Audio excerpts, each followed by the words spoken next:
Hey, good morning, everybody. This is just a follow-up video I wanted to make for the Whirligig. So, I was talking to my wife last night, told her I put together that little video, and she's like, "Oh, you should have documented it when you're put together. You know, you're a YouTube creator now," which is kind of funny because we're just starting on that journey, really. But I thought I'd at least go back and talk about some of the things that I did as I was going through building this thing. So. Maybe it'll give you some ideas if you've never done one before. Again, I don't have a whole lot of, or any really, the in-process type steps documented. So I'll just kind of talk through like the where I started and some of the ideas I had, and then some of the ideas I might, if I were to do another one, which I more likely will do at least one more, things I would change next time around. So maybe it'll be helpful to you. So I'm just going to start here. I think the first thing I actually did was the propeller, because that's the most daunting, really, part of the whole process. Like, how do you even do this? So again, I watched several videos online, and there's different ways you can attack this. But what I actually did for the hub, right, for this part, I made it a square to begin with, just to make it easier to cut the slots when I went to my table saw. And again, there's detailed instruction videos out there on how to set that up, but I kept it a square just because it was easier to clamp onto my my fence not my fence, but the sled that I have on my table saw, so that I could get the angles right. But you can kind of see you have to cut those slots at a bit of an angle to get if you do this particular method, to get the fan to work correctly when you put the blades in. So I think this is either a 60 or 65 degree angle that I cut in there. So again, I cut it square, and then I went back, once I had the slots in there, I went back and used a compass, rounded it out with my bandsaw, and then I went back on my sander, on my little benchtop sander there, and finished up making it, getting it back to true round. So that was first step. Then I was like, well, how am I going to make these blades? So I guess this might have been kind of a simultaneous concept in terms of when I was going to do things. But so the blade, I had some material. This is like, I'm not sure exactly. Oh, sorry. I don't know exactly how thick. I guess I can show you here a little bit. But I had this small stock available, and it's bigger than an eighth. Let's see if I can, well, okay, we'll come over here. I'll grab my tape measure.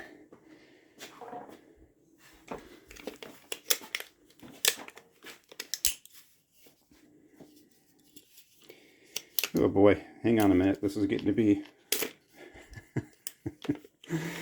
like always, my videoing is going to be terrible. But hang with me here a minute. I'm trying to hold this with one hand, and I'm trying to get my tape measure set up in the other hand so I can hold it up for you. Okay, here goes. Let's just do it in real time. So I'm just going to measure it, and then I'll tell you what I get. Okay, hang on a second. Oh, this is a big fail. Okay, here we go. So it's like 3/16, I'd say, thick. Yeah. Anyways, boy, that was a lot of effort to get to there. But anyways, I had some thin stock. I just kind of really did a freehand drawing of what I wanted the blades to look like. I think these are about, I'm not even going to get the tape measure out. I think it's about 7 inches from tip to the end over here. So this is just square, and you might be able to see, I only made this like one pass through my bandsaw, or through my table saw. So that's only an 1/8 of an inch slot. This may be closer to 2/8 or a quarter material, but I think it's a little under that. But anyway, so I had to come back, and trying to think how I actually did that. I think I initially started it with my bandsaw, just to get the basic thickness correctly up to that point, and then I just fine-tuned it with sanding to get it to fit snugly in the slot. So anyways, that was the approach I took for the hub. That was more painful to describe than it probably needed to be. So again, thanks for bearing with me through all the video incidents there. Okay, so that was first thing. And then what am I gonna put it on? So I decided, I didn't go to buy anything initially, or want to buy anything. So I was just looking around for what I had. And really the only thing I had for the crank shaft is coat hangers. So I used coat hanger. And there's the pro to that was it's cheap. It was free, basically. Obviously we had it sitting around, so it was free and it was fairly easy to bend. So you have to put a bend in here, obviously, to get the action that you're intending to get out of your figure. All right, so it was easy to bend on the vise, but one of the cons is that it's fairly flexible, right? So it's a little bit difficult to keep it straight, right? So like this part, the part that goes through this block up to the propeller, there's a little bit of bends like here and there, and so it's not a perfect, perfectly straight piece, which, it's folksy kind of art type device, so maybe that's not that big of a deal. But what I discovered is if one were to accidentally knock this off of your workbench,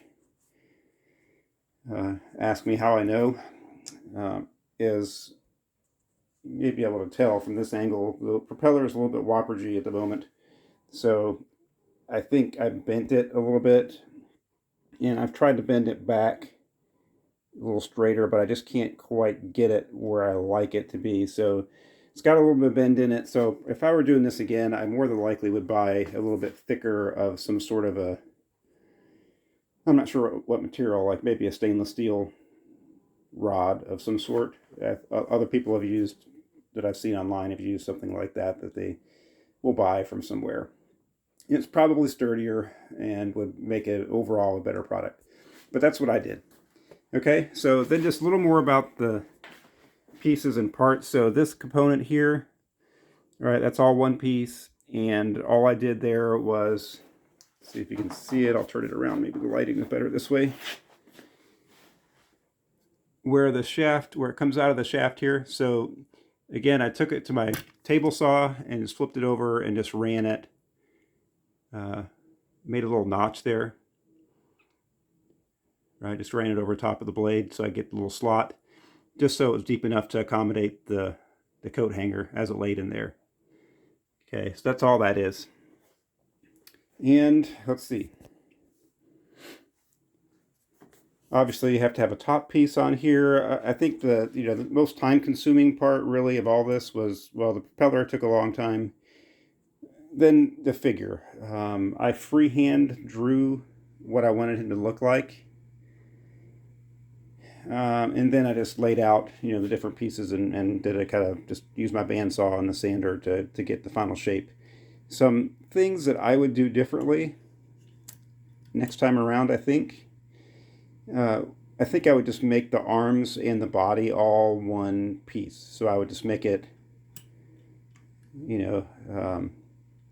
wouldn't have to be like, right now he has two distinct arms, right? I think I would just go ahead and just cut the body and the arms in the same solid piece. So his arms would be really just one with the body. You wouldn't really have a gap between there.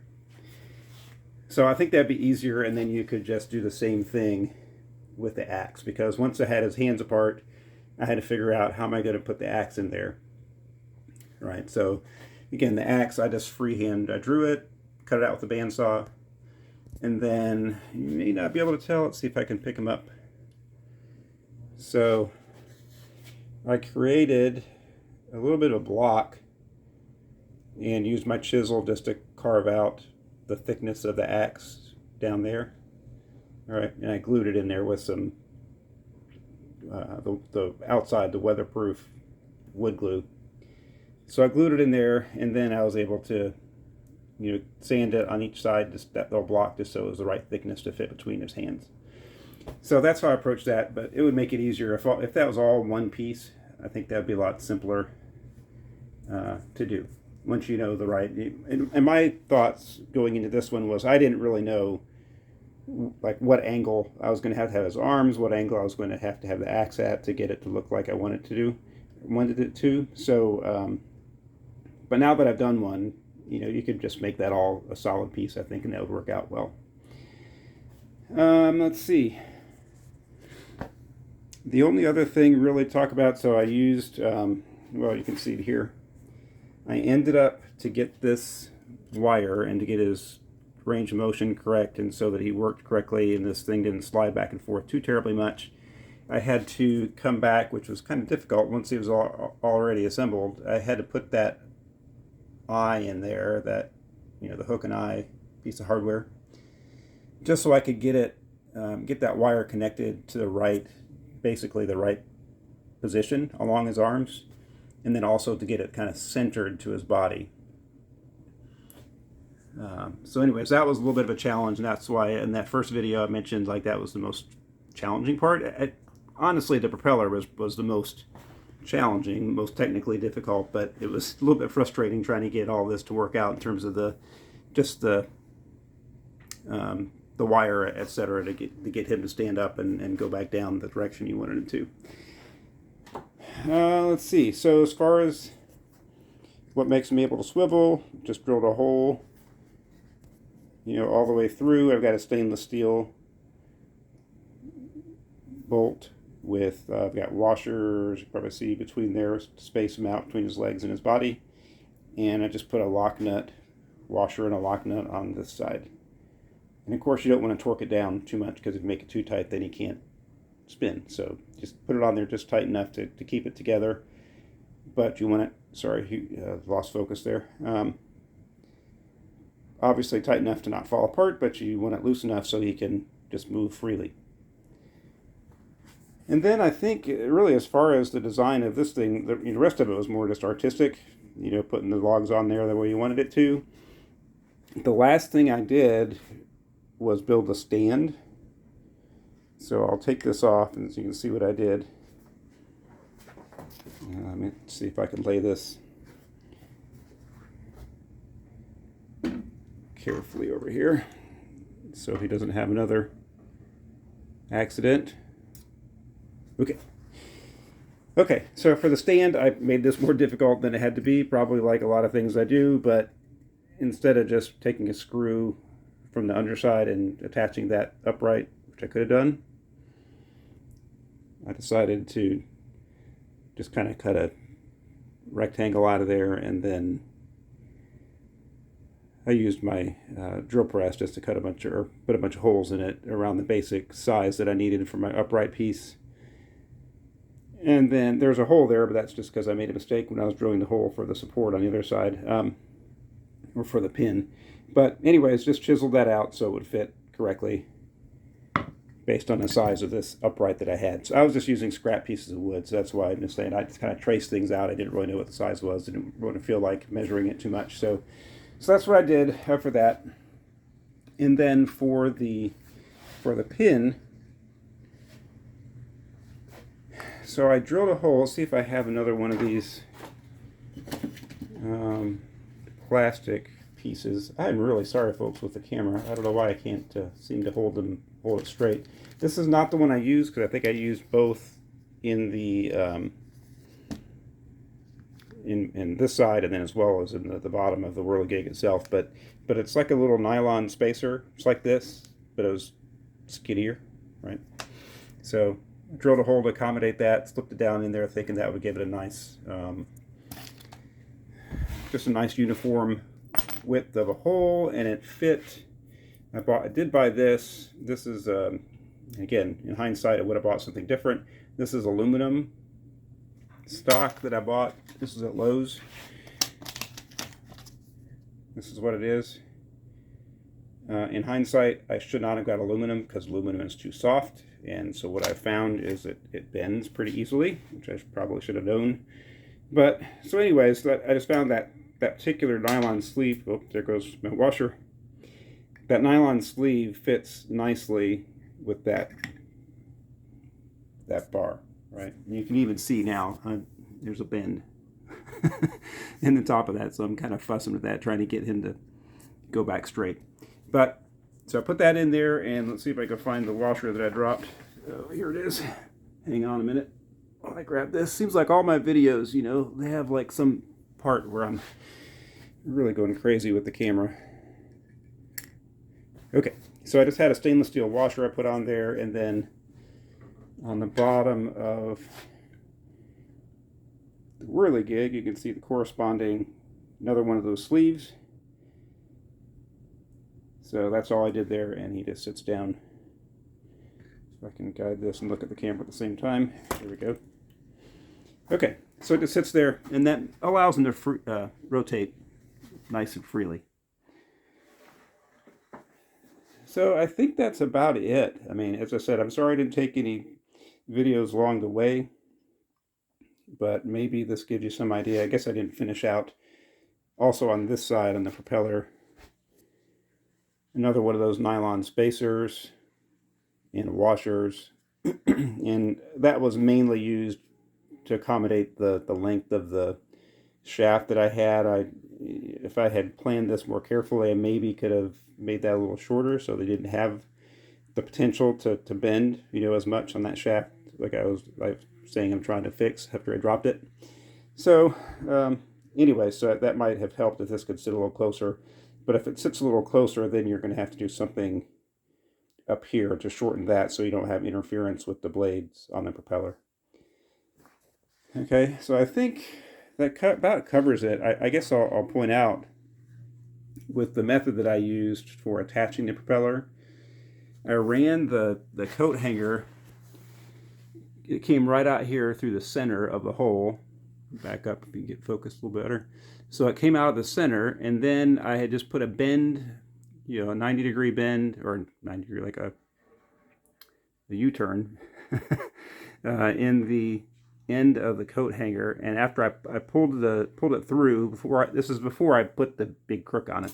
So when the coat hanger was still relatively straight, I pulled it through, bent that around, and then I was able to mark where the bent part of the coat hanger hit the hub. Okay, so once I had that mark, I was able to take that back to the drill press, drill a little hole, and then I just kind of, to fix it in place, I just pounded it in there with my hammer.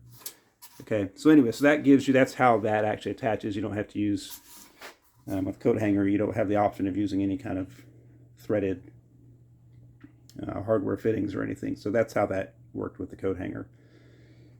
Okay, so anyways, that's about it. I think, as I said, it'll eventually make its way to the cabin. He probably will have to get a coat or two of some polyurethane or something like that. I've actually coated him already, but the wood and the stand, and then after I actually had gone back and I painted the red tips on the propeller, that is just an acrylic paint that I think I need to put some coating on. So he'll get a little bit of a protective finish. But other than that, he's about done, and as I said, I'll show another video at some point when we put him on the deck or wherever he's going to reside at the cabin. Okay, well, thanks for your patience, and we'll keep you up to date on the wood chopper's future. Thank you. We'll see you next time.